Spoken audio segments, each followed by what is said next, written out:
पाकिस्तान की आन, इस अजीम कौम के अजीम लीडर, पाकिस्तान की जान है आप। चंद हफ्तों के बाद वजीर आजम पाकिस्तान है आप, इमरान खान है आप। पाकिस्तान है ये मेरा पाकिस्तान है, तेरा पाकिस्तान है ये मेरा पाकिस्तान है। इस पे दिल कुर्बान, इस पे जान भी कुर्बान है। ओ इस पे दिल कुर्बान, इस पे जान भी कुर्बान है। तेरा पाकिस्तान है ये मेरा पाकिस्तान है, तेरा पाकिस्तान है ये मेरा। बिस्मिल्लाहिर्रहमानिर्रहीम। इय्याका नअबुदु व इय्याका नस्तईन। चकवाल, मैं चाहता था कि रोशनी में मैं आज तकरीर करूं और पहुंच भी गया, लेकिन बदकिस्मती से अभी भी आप आ रहे हैं इस मैदान में। लेकिन माशाअल्लाह जितनी तादाद में आज और जिस जुनून में मैंने आज अपने चकवाल को देखा है, आपको आज मैं सलाम पेश करता हूं। अच्छा चकवाल, मैं अभी आपको थोड़ी देर में वीडियो भी दिखाऊंगा। मेरी कोशिश है कि मैं अपने चकवाल के खास तौर पे नौजवान और जो इतनी तादाद में मेरी बहनें आई हुई हैं, इनके लिए मैं आज आपको हकीकी आजादी की तहरीक में चकवाल को शामिल करूं। और जब इंशाअल्लाह मैं आपको कॉल दूंगा, मेरे सारे चकवाल के नौजवान, मेरी बहनें, मेरे बुजुर्ग, आपने सबने मेरी कॉल पे अपने मुल्क को हकीकी तौर पे आजाद करने के लिए आप सबने निकलना है।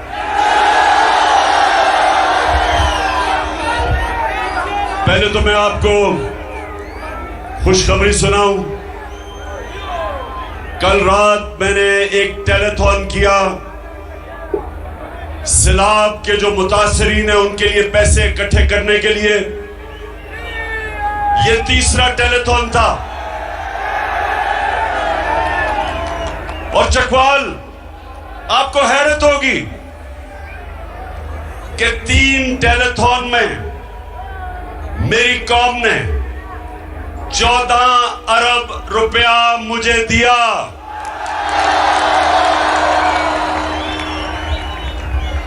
ये जो पाकिस्तानी कौम है, माशाअल्लाह, जब इनको यकीन हो जाए कि इनका पैसा सही जगह खर्च होगा, मैं ये दावा करता हूं कि दुनिया में इनसे ज्यादा खुले दिल के लोग नहीं हैं जो मेरे पाकिस्तानी हैं।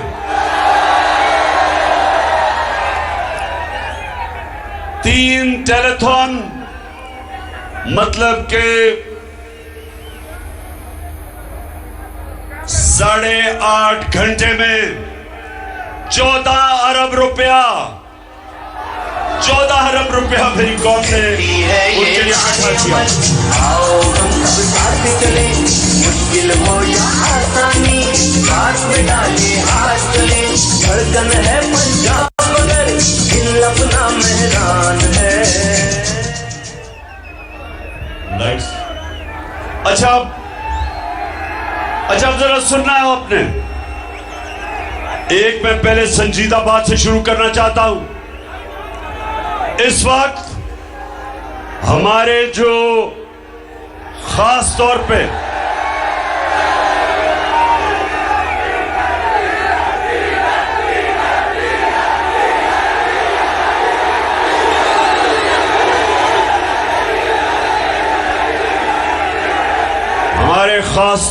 सिंध में और बलूचिस्तान के कई हिस्सों में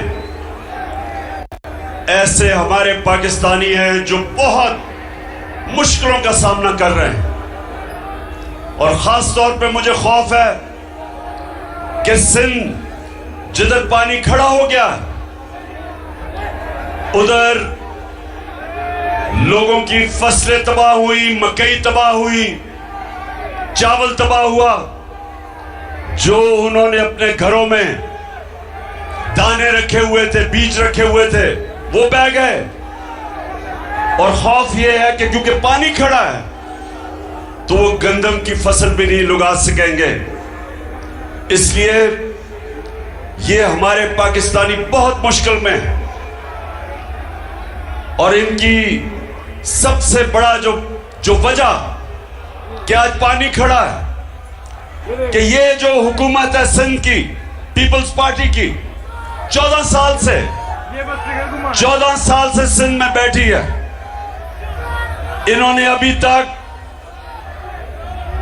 जो दरियाए सिंध के साथ राइट बैंक आउटफॉल जो नहर थी जिसने पानी को लेके जाना था बाहर,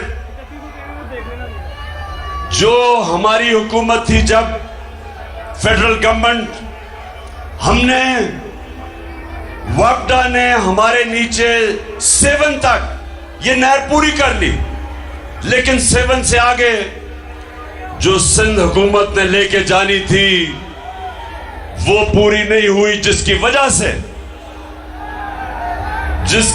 से जब बारिश आता है और पानी आता है तो पानी जाता नहीं जब तक ड्रेन नहीं बनती। और वो पैसा बजाय उस नहर के लिए ये जो सिंध में पीपल्स पार्टी के डाकू बैठे हैं, इन्होंने ये पैसा चोरी करके इनके दुबई में और पाकिस्तान से बाहर इनकी प्रॉपर्टीज, इनके बैंक पे पैसे, और बेचारा आज सिंधी जो बेचारा गरीब किसान हारी, देखने वाले उनका हाल क्या। और जब ये हालात थे तो आज बेहिसी देखें, उसकी बेहिसी देखें शहबाज शरीफ की कि वो मुल्क से बाहर दौरे कर रहा है, यूनाइटेड नेशन चला गया। कौन सा मार का मारना यूनाइटेड नेशंस, जब मुल्क के अंदर इतना बड़ा अजाब आया हुआ है। 3 करोड़ पाकिस्तानी मुतासिर है सैलाब से। कौन सा मुल्क का सरबरा मुल्क से बाहर तब जाता है जब इतना बड़ा है मुल्क के ऊपर अल्लाह का इम्तिहान आया हो। और दूसरी तरफ जो 14 साल से पीपल्स पार्टी का चेयरमैन बिलावल भुट्टो, देसी वलैती,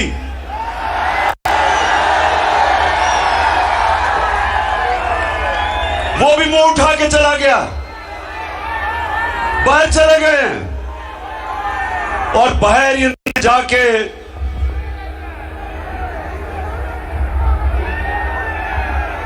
अब बाहर तो चले गए हैं, तो चले, अगर बाहर जाना था तो चलो कोई पाकिस्तान की इज्जत में इजाफा ही कर देते। लेकिन जरा अभी देखें कि रूस में शहबाज शरीफ जब रूस में गया, रूस की प्रेसिडेंट से मिला, गया था समरकंद में, लेकिन रूस के जब सदर से मिला तो जरा ये देखें कि वहां हुआ क्या। Some news from overseas. The Prime Minister of Pakistan met with Vladimir Putin, and it looked like he was really struggling with his translation headphones. Take a look at this.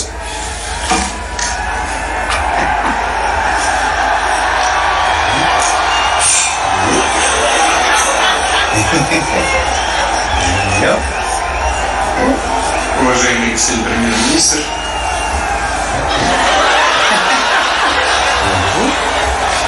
Hold on. Yeah, here's it. There you go. There you go.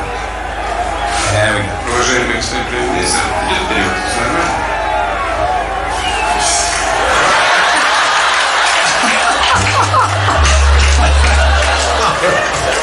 guy is the leader of 220 million people. Just let you know. And then he finally got the headset in and his pants fell down. So- Isn't that unbelievable? सो ये क्यों हुआ?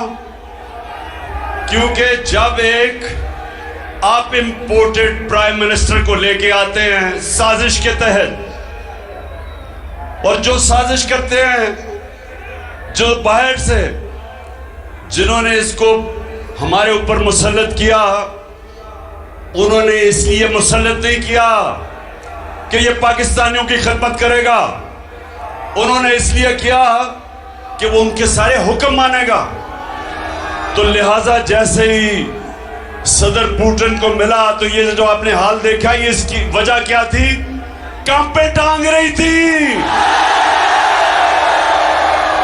अच्छा, जरा बड़े भाई साहब को भी देख लो। जब इनका बड़ा भाई मिला प्रेसिडेंट ओबामा को, अमेरिकी प्रेसिडेंट को मिला, जब नवाज शरीफ अमेरिकी प्रेसिडेंट को मिलने गया तो चकवाल के नौजवानों, ये जरा देखो, जरा देखें कि उसकी काम पे भी टांग रही थी, जरा देखें। I thank you once again and look forward to welcoming you and Mr. Obama and Mrs. Obama in Pakistan and Kima and यानी कि अमेरिकी प्रेसिडेंट के सामने इतना घबराया हुआ था, इतना खौफजदा था कि उसका शुक्रिया अदा भी पढ़ के करना पड़ा कि गलती ना हो जाए, कि फेंटा ना पड़ जाए, कि हेडमास्टर ना नाराज हो जाए। अच्छा, अब जरा एक और देख लें। ये वैसे मैं अपनी कौम को बार बार दिखाता हूं। वो कहते हैं ना, चकवाल, वो कहते हैं क्योंकि चकवाल से माशाल्लाह ये गाजियों और शहीदों की धरती है, खुददार लोगों की धरती है। तो वो कहते हैं कि 100 शेरों की फौज जिसका सरदार गीदड़ हो, 100 शेरों की फौज जिसका सरदार गीदड़ हो, वो हार जाएगी। 100 गीदड़ों की फौज जिसका सरदार शेर हो। अब जरा ये देखें कि हमारा ये इंपोर्टेड प्राइम मिनिस्टर क्या कहता है। मैं सऊदी अरब से होके आया हूँ, मैं यूएई के होके, अभी मैं तुर्की होके आया हूँ, और मैंने उन भाइयों को कहा कि आप हमारे बड़े अजीम भाई हैं, हमेशा आपने हमारी मदद की। और मैंने यही कहा, जब मैं आया हूँ तो आप समझेंगे शायद ये मांगने आया, मैं मांगने नहीं आया, लेकिन मजबूरी है। जिस तरह माजी में 75 साल में आपने हमारा हाथ बटाया है, कुछ ऐसा आप हाथ बटा। मैंने कहा शहबाज शरीफ बजाय लोगों से मांगने के लिए, बजाय लोगों के सामने, मुल्कों के सामने हाथ फैलाने के लिए, बजाय इसके जो आपने, आपके बड़े भाई ने, आपके खानदान ने, आपके टब्बर ने, और जो जरदारी और उसके टब्बर ने जो 30 साल से इस मुल्क का पैसा चोरी करके मुल्क के बाहर ले गए हो, अगर आधा भी पैसा वापस ले आओ तो ये मांगने की जरूरत ना पड़े, हमें जलील ना करवाओ ऐसे कि मैं जी उधर मांगने गया तो मैं उधर मांगने गया। आधा भी पैसा ले आओ, मांगने की जरूरत ना पड़े। तो मैं अभी यूनाइटेड नेशंस का सेक्रेटरी जनरल आया हुआ था, जरा ये भी सुन ले। मैं इसलिए आपको ये चीजें बता रहा हूं, हमारे मुल्क की बदकिस्मती क्या हुई। कायदे आजम, हमारे बड़े लीडर, अजीम लीडर, और हमारी मुल्क की बदकिस्मती कि वो ज्यादा देर जिंदा नहीं रहे। मुल्क बनने के बाद वो ऊपर चले गए, अल्लाह को प्यारे हो गए। उसके बाद बड़े मेरे इख्तिलाफ भी होंगे जुल्फिकार अली भुट्टो से, लेकिन वो भी एक खुददार लीडर था। उसको साजिश करके तब भी मुल्क के अंदर जो मीर जाफर बैठे थे उसको गिराया और उसको फांसी चढ़ाई। वो भी आजादी की बात करता था।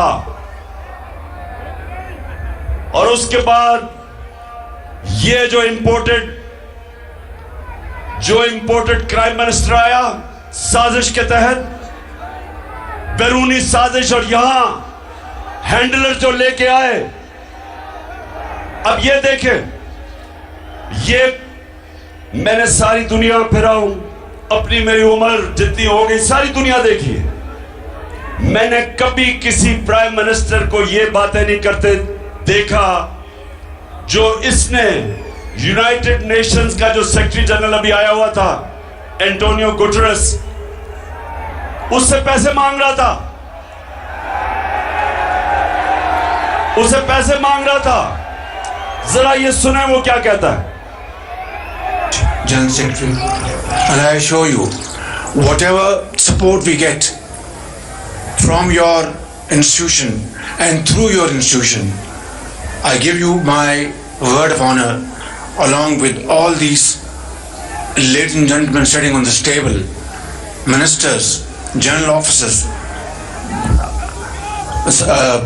government officials, ladies and gentlemen, that every penny we get from you or from wherever, we will spend it most transparently and in the interest of the suffering humanity. Thank you. एक minute, अब मैं उर्दू में तर्जमा कर रहा हूं इसका। चकवाल, ये उर्दू में तर्जमा सुनो।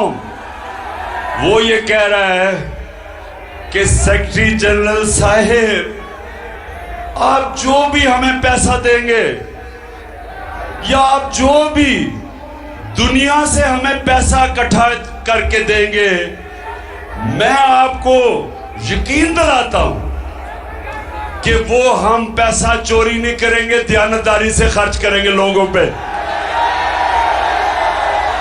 अब शहबाज शरीफ, तुम इस मुल्क में तो ड्रामे करते रहे, शोबाजियां करते रहे,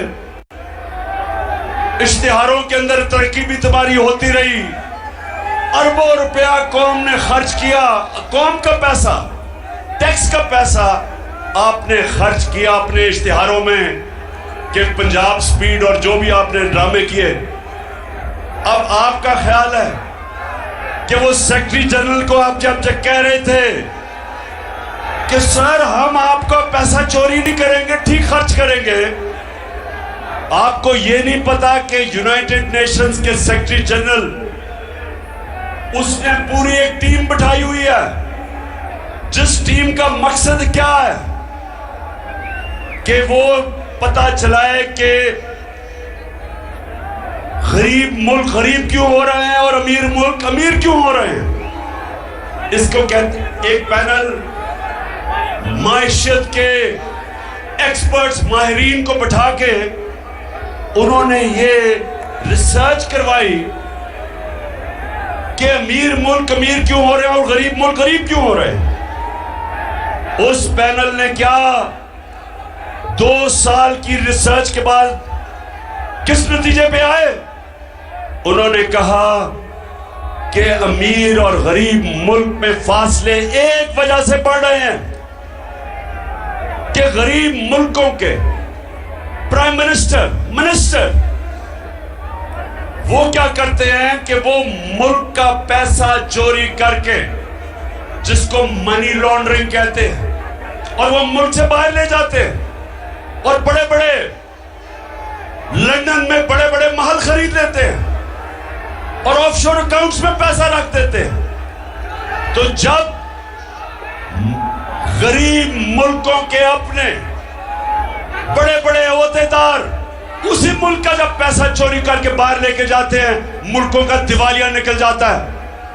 वो सेक्रेटरी जनरल को खुद पता है इस चीज का कि 60% चकवाल 60% जो पाकिस्तान के वजीर बनाए हुए हैं वो जमानत पे हैं, उनके करप्शन के केसेस हैं, वो जमानत पे बैठे हुए हैं। तो वो किस मुंह से तुम्हें पैसे देगा? कभी चोरों को भी कोई पैसा देता है? उसको पता है कि तुम्हें और तुम्हारे बेटे को सजा होने वाली थी FIA के केस में जिधर 16 अरब रुपए तुमने अपने रमजान शुगर मिल के नौकरों के नाम पे लिए, एक मकसूद चपड़ासी के नाम 4.25 अरब रुपया लिया। 4.25 अरब रुपया मकसूद चपड़ासी जिसकी तनख्वाह 15,000 रुपए थी, और वो मकसूद चपड़ासी भी आते साथ ही तुम्हारे मर गया, 3 और गवाह भी मर गए, सब हार्ट अटैक से मर गए। और फिर डॉक्टर रिजवान जो FIA का इन्वेस्टिगेट कर रहा था वो भी हार्ट अटैक से मर गया। तो उस सेक्रेटरी जनरल को सारा पता है, वो तुम्हें इसलिए आज दुनिया पैसे नहीं दे रही। इतना बड़ा सानिया हुआ पाकिस्तान में, क्यों दुनिया पैसे नहीं दे रही? क्योंकि दुनिया को पता है कि इस वक्त बैरूनी साजिश के तहत मुल्क के ऊपर डाकुओं को बैठा दिया है, चोरों को बैठा दिया है। कोई चोरों को पैसा नहीं देता। और आपको मैं आज बता रहा हूं, 8 घंटे के अंदर इसी कौम ने 14 अरब रुपया हमें दिया टेलीथॉन में मुतासरीन के लिए, क्योंकि उनको पता है कि इमरान खान के पास पैसे नहीं, उसके पास प्रॉपर्टीज नहीं, उसके पास, और जो भी इमरान खान का बाहर था सब बेच के आज पाकिस्तान ले आया, या चोरी करके पैसा बाहर लेके जाए। कौन आपको पैसा देगा? और यही नहीं, चकवाल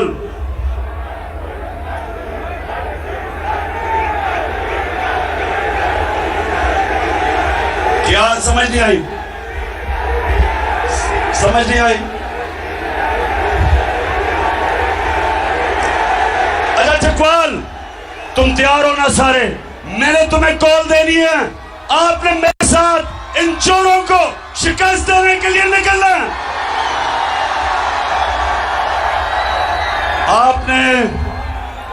आपको क्रिकेट के उन्होंने, जिस जमाने में मैं क्रिकेट खेलता था, आपको क्रिकेट के उन्होंने थोड़े से शॉट्स दिखाए। नौजवानों मेरी बात सुन लो, नौजवानों आपके लिए, मैंने अपनी 20 साल इंटरनेशनल क्रिकेट खेलने के बाद सबसे बड़ा सबक क्या सीखा? वो क्या मैंने सबक सीखा? कि जो इंसान हार नहीं मानता, उसको हार हरा नहीं सकती। हारता इंसान तब है जब वो हार मान जाता है, और इमरान खान ने जिंदगी में कभी हार नहीं मानी। इन्होंने जब मुझे बैरूनी साजिश के तहत मेरी जब गवर्नमेंट गिराई, तो ये समझे कि इमरान खान चुप करके बैठ जाएगा, कहेगा जी अच्छा अगली इलेक्शन की इंतजार करूंगा।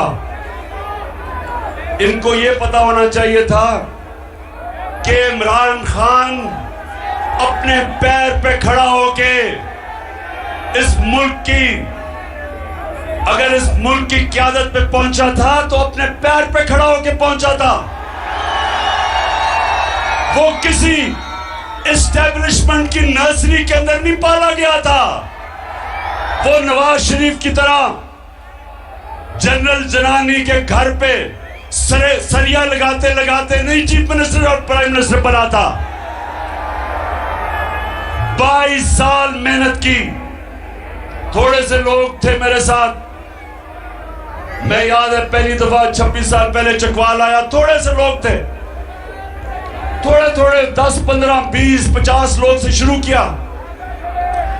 अपनी इस मुल्क में लोगों के पास घर घर गया, सारे मुल्क में फिरा, अपनी कौम को समझाने की कोशिश की कि मेरे नबी सल्लल्लाहु अलैहि वसल्लम ने जब मदीना की रियासत बनाई तो उसकी बुनियाद रखी अदल और इंसाफ पे। इसलिए मैंने अपनी जमात का नाम रखा इंसाफ की तहरीक, क्योंकि कोई माशरा इंसाफ के बगैर ऊपर नहीं आ सकता। इसलिए हजरत अली रज़ियल्लाहु ताला ने कहा था कि कुफ्र का निजाम चल जाएगा, लेकिन जुल्म का निजाम नहीं चल सकता, ना इंसाफी का निजाम नहीं चल सकता। ये निजाम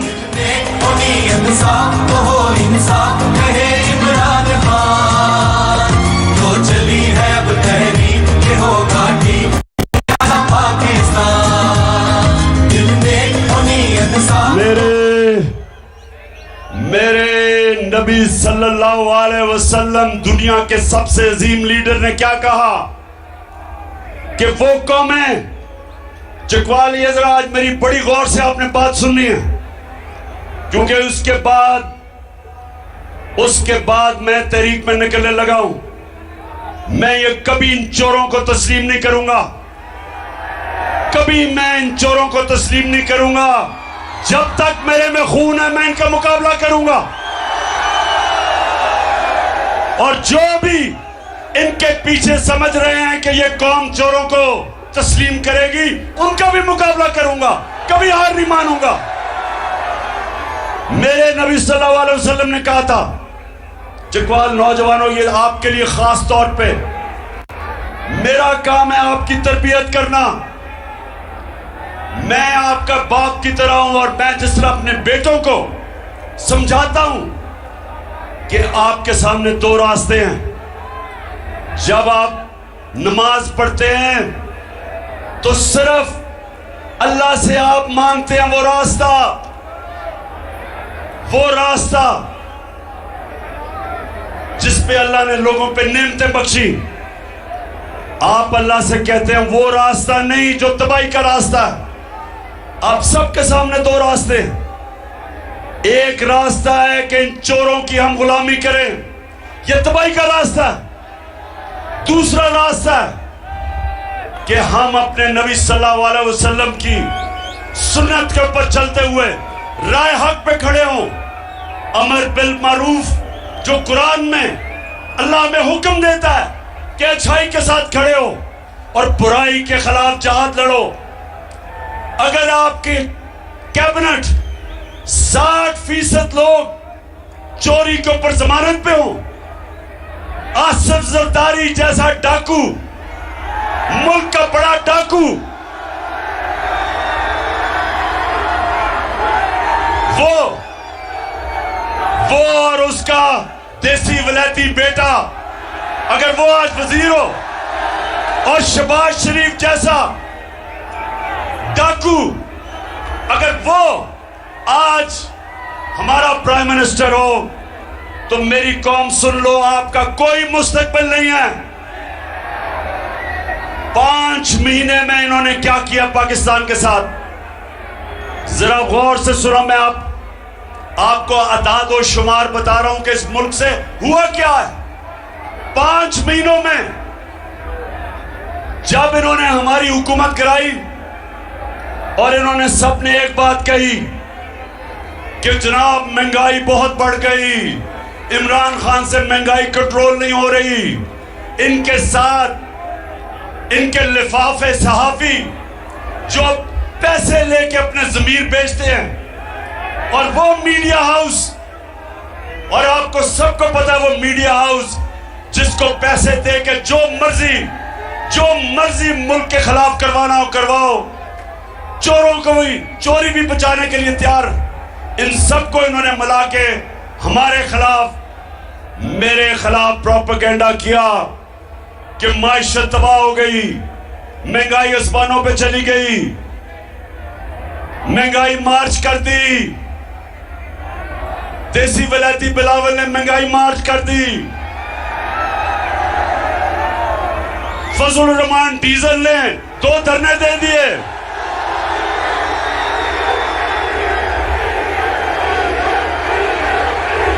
दो दफा मिस्टर डीजल इस्लामाबाद आ गए गवर्नमेंट कराने के लिए।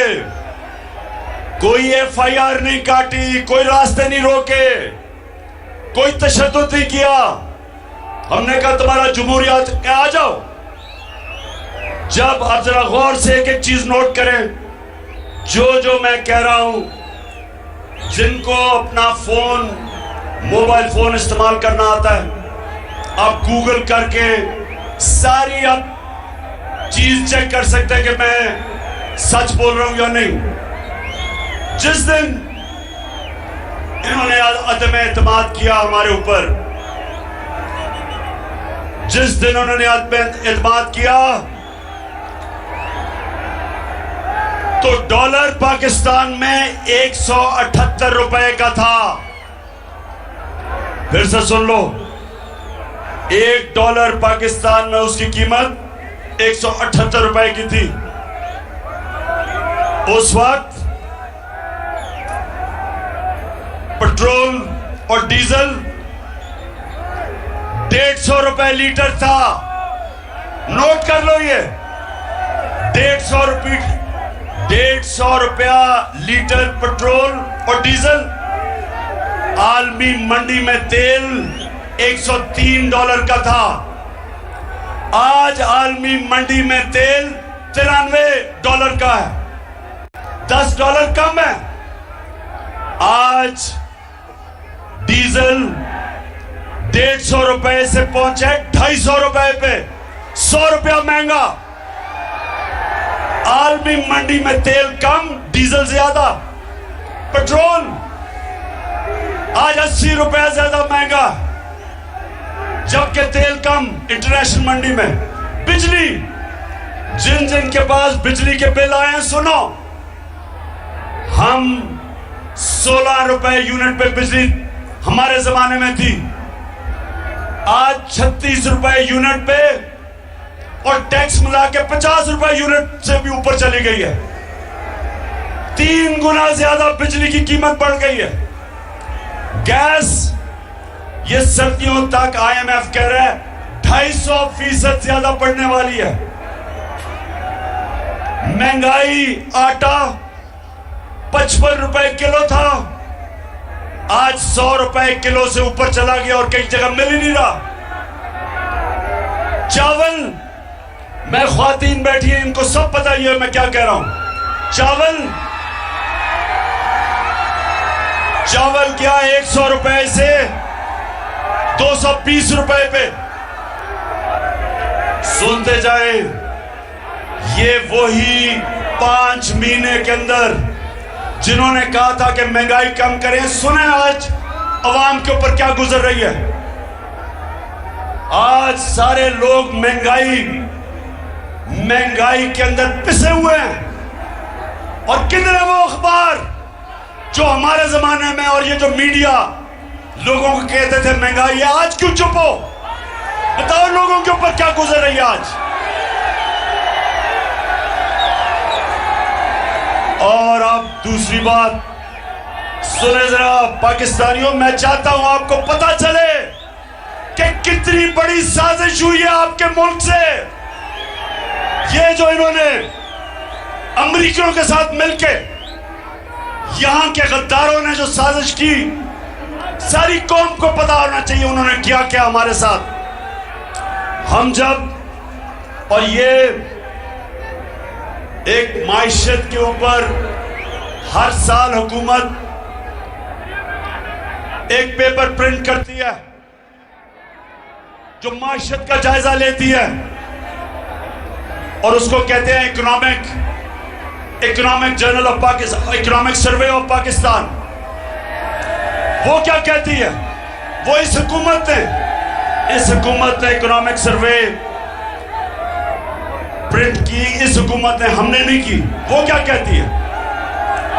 पाकिस्तानियों, 17 साल में, हमारे तीसरे और चौथे साल में, 17 साल के बाद सबसे ज्यादा हमारी माशी तरक्की हुई, 5.6%, और 6% चौथे साल पे।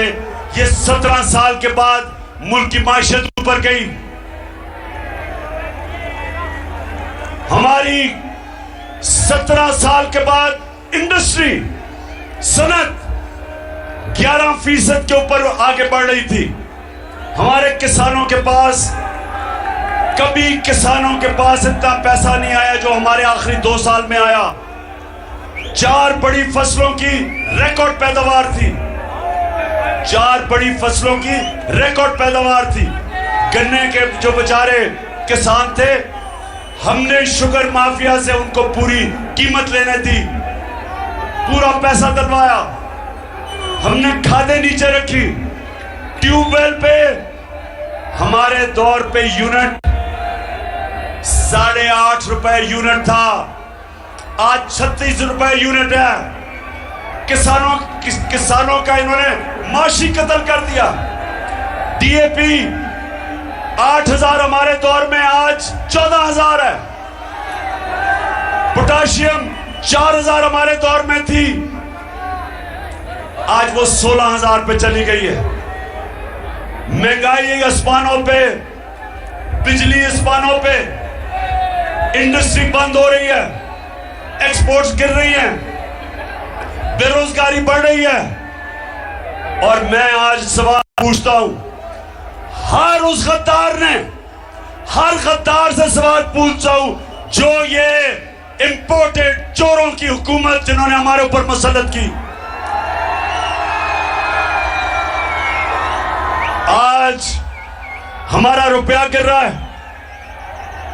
रुपए गिरने से नौजवानों, मेरा काम है फिर से आपको बताऊं आगे होने क्या वाला है। इंडस्ट्री बंद हो रही है। हमारे जमाने में पाकिस्तान की तारीख की रिकॉर्ड एक्सपोर्ट्स थी, रिकॉर्ड डॉलर्स पाकिस्तान में आ रहे थे। ये जो पाकिस्तान छोड़ के गए थे 2018 में, जो टोटल पाकिस्तान में डॉलर आ रहा था रेमिटेंसेस से और एक्सपोर्ट से, वो 43 अरब डॉलर था। सुन लो, 43 अरब डॉलर था। और इन्होंने जो कर्जा छोड़ के गए थे 20 अरब डॉलर बैरूनी कर्जा था। जब इन्होंने हमारी कमन गिराई, कोरोना के बावजूद, आलमी महंगाई के बावजूद, पेट्रोल तेल की कीमत ऊपर जाने के बावजूद, हम 16 अरब रुपए का, 16 अरब डॉलर का बैरूनी खसारा छोड़ के गए। लेकिन हमारी जो आमदनी थी वो 63 अरब डॉलर पे गई। 20 अरब डॉलर हमने आमदनी अपनी बढ़ाई। तो हम वो जो पाकिस्तान छोड़ के गए थे, जो इन्होंने कहा था बहुत बुरे हालात है, हमारी फैसलाबाद में मजदूर नहीं मिल रहे थे, फैसलाबाद के अंदर मजदूर नहीं मिल रहे थे। हमारी टेक्सटाइल इंडस्ट्री जो आज 20% बंद हो चुकी है, मोटरों की और मोबाइल फोन की 50% बंद हो चुकी है।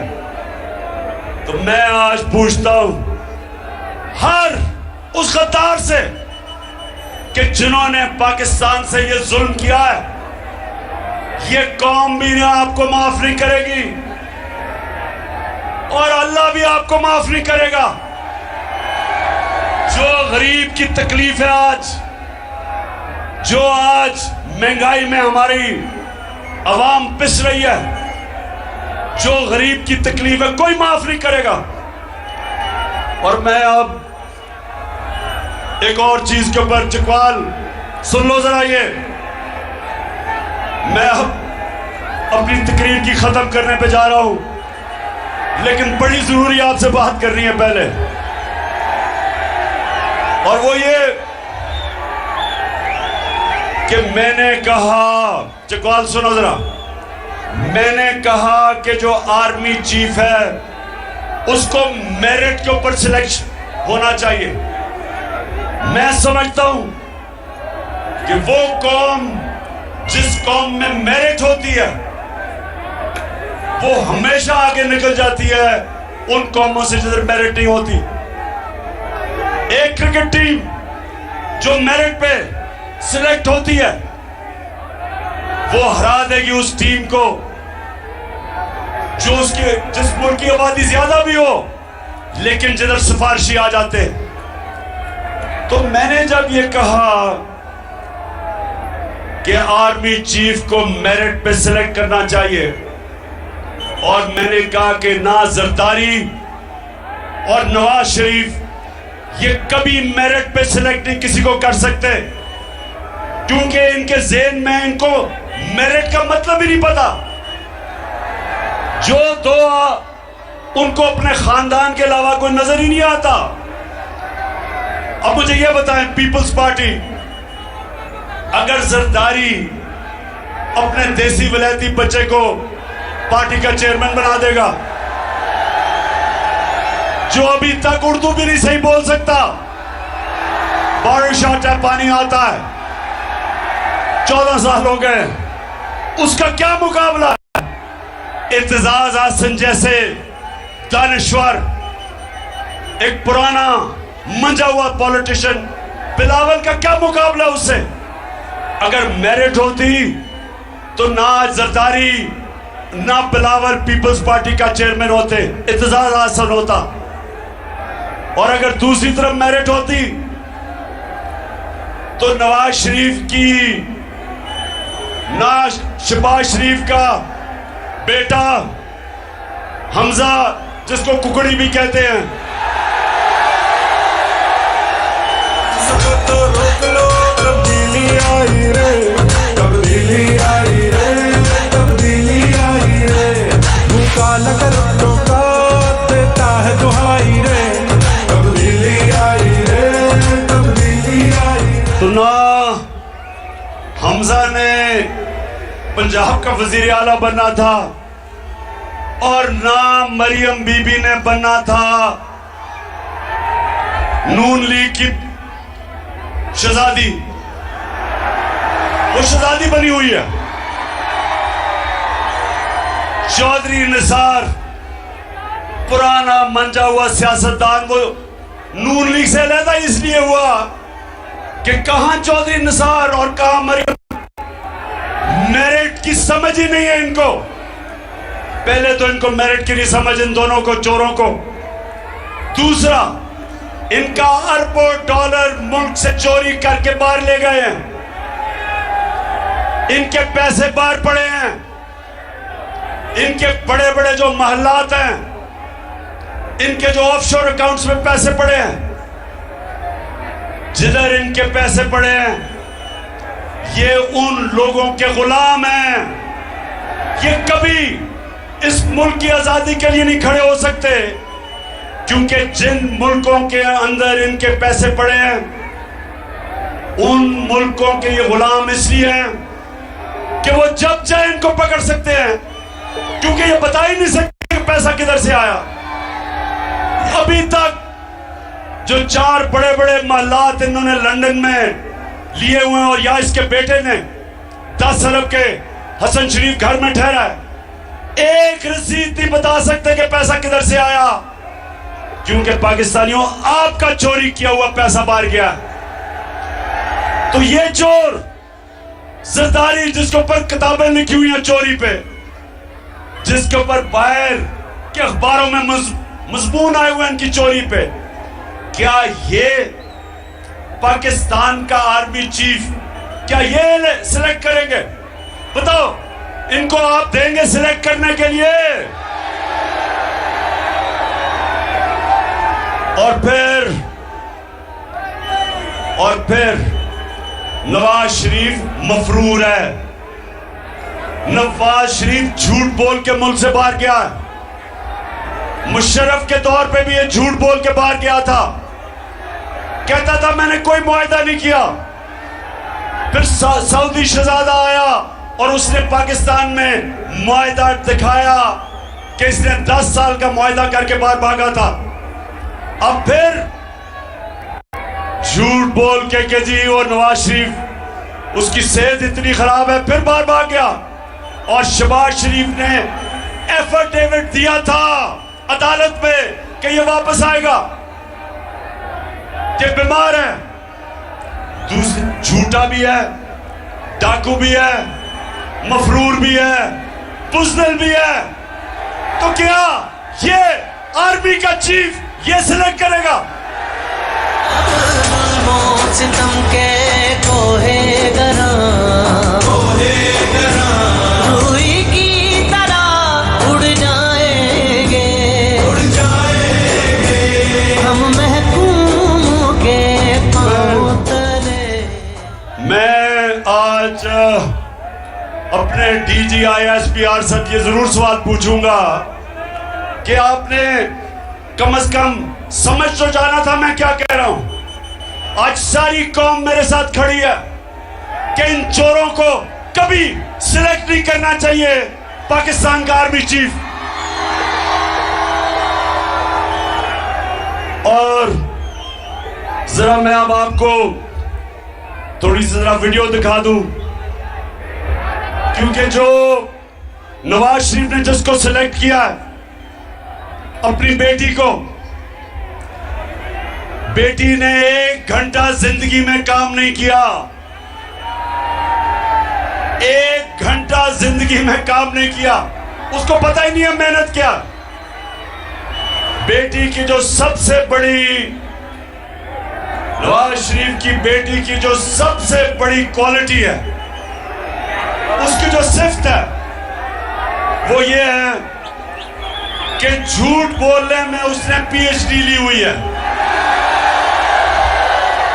ये जरा आप सुने, मरियम से किसी ने पूछा कि जनाब आपके अरबों रुपए के बाहर महलात हैं, मरियम से पूछा कि आपके अरबों रुपए के बाहर महलात हैं, ये आज से 10 साल पहले। तो मरियम बीबी क्या कहती हैं जरा सुने। इस तरह मुझे लगा कि आप लोगों को बेवकूफ नहीं बना सकते। मेरी सिस्टर लंदन में प्रॉपर्टीज तो दूर की बात है, मेरी पाकिस्तान में भी कोई प्रॉपर्टी नहीं है, मैं अपने वालिद के साथ है। और मुझे समझ नहीं आई कि मेरी और मेरी वालदा की और बहन भाइयों की प्रॉपर्टीज ये कहाँ से निकाल के ले आए हैं। मेरे नाम पाकिस्तान में कोई प्रॉपर्टी नहीं है, ये तो इंग्लैंड की बात है। बेचारी के पास पाकिस्तान में प्रॉपर्टी नहीं है, ये बेचारी वो एहसास प्रोग्राम में इसने अपनी दरख्वास्त दी हुई है कि मुझे कोई घर दे दें सूद के बगैर, मैं बड़े बुरे हालात है मेरे। अच्छा नौजवानों, एक चीज और याद रखना, कभी एक हदीस ना भूलना। मेरे नबी सल्लल्लाहु अलैहि वसल्लम ने एक दफा कहा कि शैतान इंसान के गुनों को नशर करता है, अल्लाह अल हक है, उसका वादा है कि सच सामने आना है, सच का खुदा है। तो ये तो दावा कर दिया कि मेरी लंदन तो छोड़े, पाकिस्तान में प्रॉपर्टी नहीं है, मेरे तो रहने के लिए कोई जगह नहीं है। उसको नहीं पता था कि अल हक ने 4 साल के बाद एक इंटरनेशनल इंकशाफ कर देना है। पैनामा पेपर्स, एक दुनिया में इंकशाफ हो गया कि जिन्होंने अपनी प्रॉपर्टीज छुपाई हुई थी वो सारा सामने आ गया। तो जब वो सामने आया तो चकवाल ये गौर से सुने, मरियम के भाई क्या कहते हैं।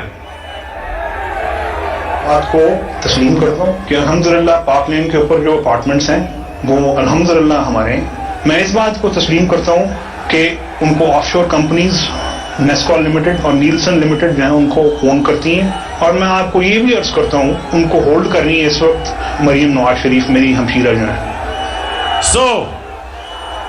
ना तो सिर्फ वो हमारे हैं, बल्कि वो जो कह रही थी 4 साल पहले कि मेरी तो लंदन छोड़ो पाकिस्तान में भी कोई प्रॉपर्टी नहीं, वो उसकी थी प्रॉपर्टी। अरबों रुपए के लंदन के 4 महलात मरियम के नाम पे थे। अब मैं मरियम को एक चीज आपको मुझे मानना पड़ेगा, मैंने कभी किसी को इतने सीधे मुंह से झूठ बोलते नहीं देखा। अब ये जरा देखें कि मरियम से किसी ने पूछा, जब पूछा कि ये तो आपकी प्रॉपर्टीज है, पैसा किधर से आया, तो मरियम आप क्या कहती है, जरा ये देखें।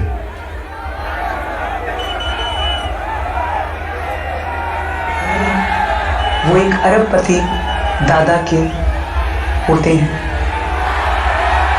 उस अरबपति दादा के पोते हैं जो 1960s और 70s में पाकिस्तान का अमीर तरीन इंसान था। सुन लिया, उसने कहा कि अब बाप का तो कह नहीं सकती थी कि बाप के पैसे से खरीदे हैं, क्योंकि बाप ने तो अपनी इनकम टैक्स में बताया नहीं था कि पैसे हैं उसके पास। तो उसने क्या कहा, उसने कहा मेरे दादा थे, क्योंकि दादा दुनिया में नहीं थे तो किसी ने पूछना ही नहीं था। तो बड़े सीधे, आपने वैसे शक्ल देखी, ऐसे सीधे मुंह से उसने कहा कि मेरा दादा अरबोपति था। अच्छा, अब जरा ये देखें, अब मरियम का दादा शहबाज शरीफ का वालिद था, मरियम का दादा शहबाज शरीफ का भी वालिद था। अब शहबाज शरीफ अपने बाप के मतलब क्या कहता है? खानदान मेरे खानदान को 22 खानदानों में शुमार नहीं होता था। मुझे इसके ऊपर बाइस फख्र है कि मेरे वालिद का ताल्लुक एक गरीब किसान के घराने से था, हिंदुस्तान से। वो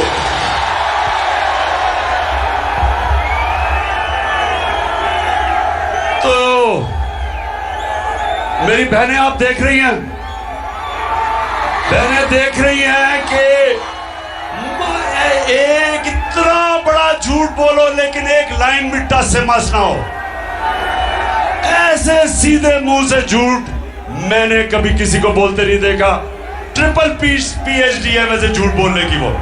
अच्छा, अब मैं आखिर में चकवाल, पहले तो मैं आपके जज्बे और जुनून को खास तौर पे आज खराज तहसीन पेश करता हूं। माशाल्लाह आपका शऊर, एक एक चीज आप समझ गए। मैंने आपको ये बताने की कोशिश की कि देखें, जो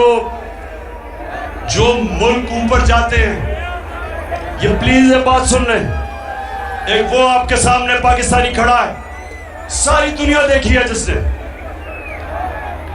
मैं आपको आज बताऊं कि वो मुल्क तरक्की करते हैं, वो मुल्क मेरे नबी सल्लल्लाहु अलैहि वसल्लम ने जो मदीना के अंदर असूल बनाए थे, उन उसूलों पे वो खड़े होते हैं।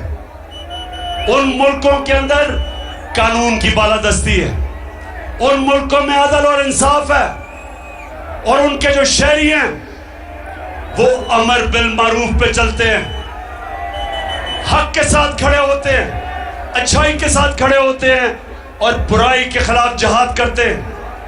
बर्तानिया का प्राइम मिनिस्टर, चकवाल ये गौर से सुने, भारी अक्सरियत से उसने जीता इलेक्शन।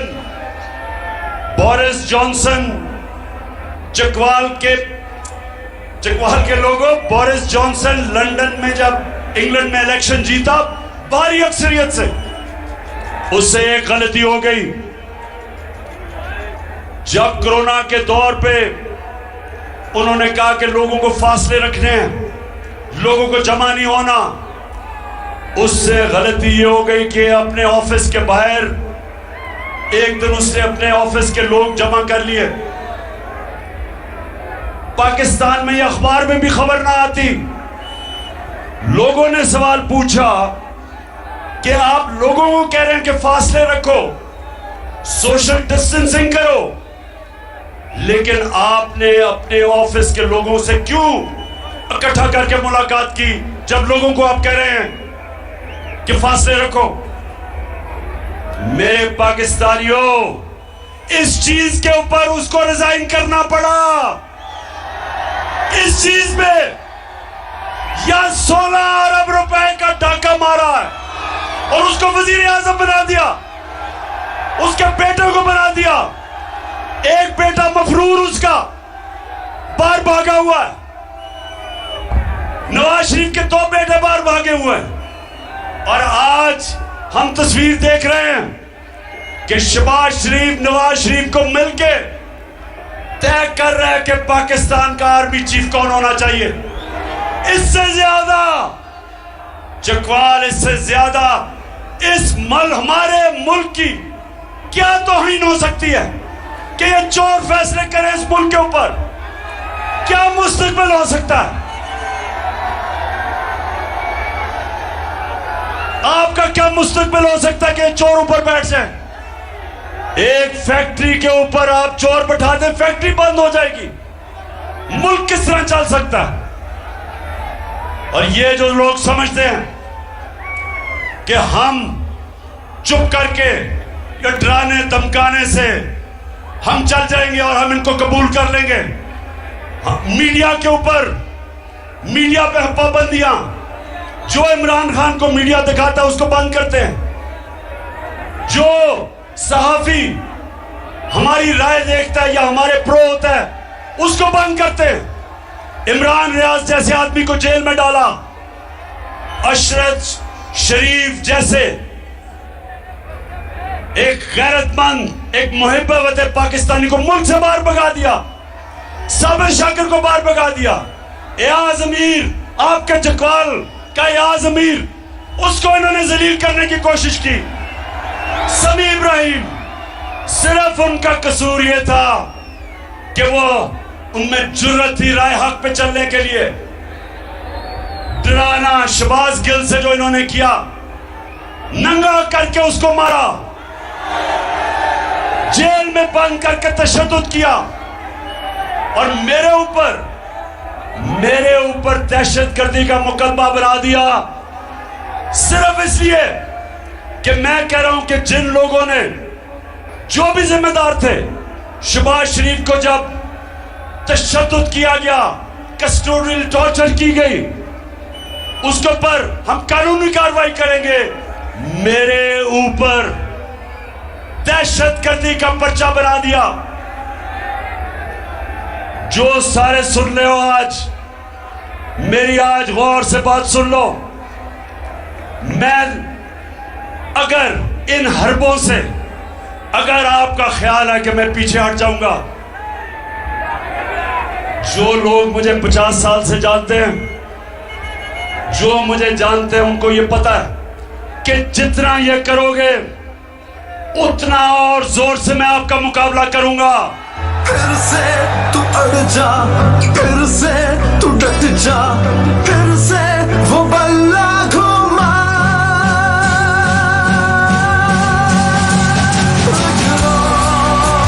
कदम बढ़ा, फिर से वो लम्हा दोहरा, जब जीत के आया था, फिर से वतन को चकवाल, वैसे माशाल्लाह आपका जज्बा जुनून फिर पार गया हूं। सलाम पेश करता हूं आपको चकवाल।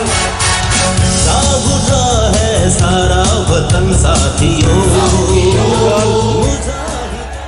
अच्छा चकवाल, अब हमने सबने, हर पाकिस्तानियों को मैं आज कह रहा हूं, तैयारी करो, तैयारी करो अब सब।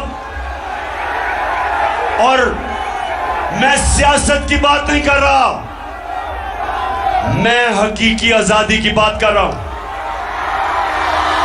मैं जहाद की बात कर रहा हूं, मैं उस पाकिस्तान की बात कर रहा हूं जो मेरे लीडर कायदे आजम ने जद्दोजहद की, और मेरा जो नजरियाती लीडर इलामा इकबाल की जो सोच थी, उस पाकिस्तान को अगर हमने, वो पाकिस्तान जिसने एक अजीम कौम बनना था, जिधर दुनिया में हर एक पासपोर्ट की इज्जत होनी थी,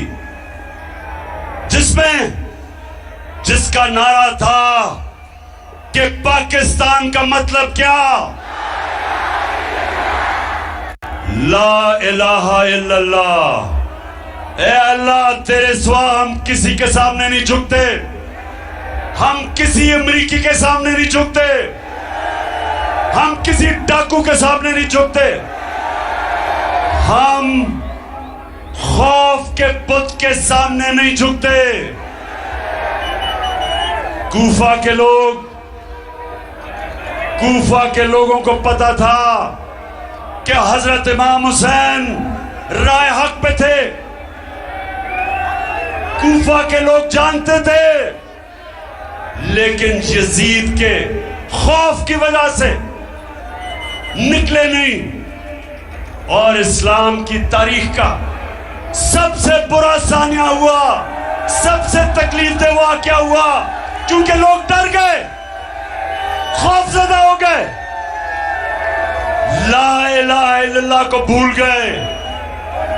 बजाय अल्लाह कि तेरे सिवा हम किसी के सामने नहीं झुकते, खौफ के बुत के सामने झुक गए और जुल्म हुआ।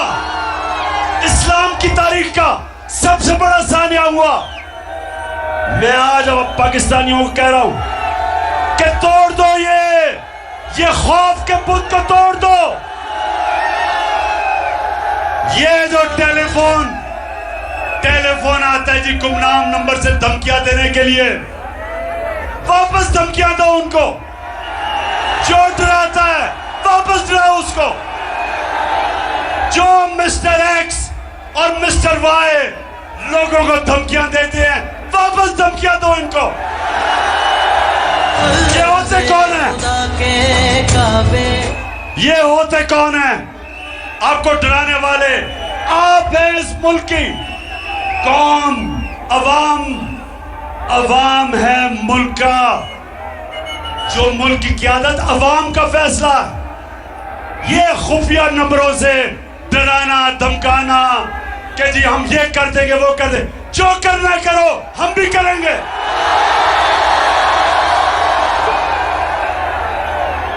मैं आज अपनी सारी कौम को कह रहा हूं, तैयार हो जाओ। हमने तमाशा देख लिया काफी। ये चोरों को जो दुनिया में जाके हमें जलील करते हैं, दुनिया में मजाक उड़ा है। बाहर मजाहिया प्रोग्राम हुए हैं कि वो जो प्रेसिडेंट पुतिन के सामने बैठ के कांपे जिसकी टांग रही थी, सारी जगह में जलील करते हैं। हमने पाकिस्तानी कौम फैसला कर लो कि जो भी हो जाए, हमने अपने मुल्क को हकीकी तौर पे आजाद करना है। तो चकवाल, मेरी कॉल के लिए तैयार हो? मेरी बहनें आप भी तैयार हो? हमारी पाकिस्तान की ख्वातीन भी आज इस हकीकी आजादी की जंग में पूरी तरह शिरकत करेंगी। मेरे नौजवान, आपने तो खैर सबसे ज्यादा तैयार होना है, लेकिन हर पाकिस्तानी को मैं आज कह रहा हूं, आपका कप्तान जब तक उसके अंदर, जब तक मैं जिंदा हूं, मैं इंशाल्लाह इनका मुकाबला भी करूंगा और इनको शिकस्त भी दूंगा। पाकिस्तान जिंदाबाद।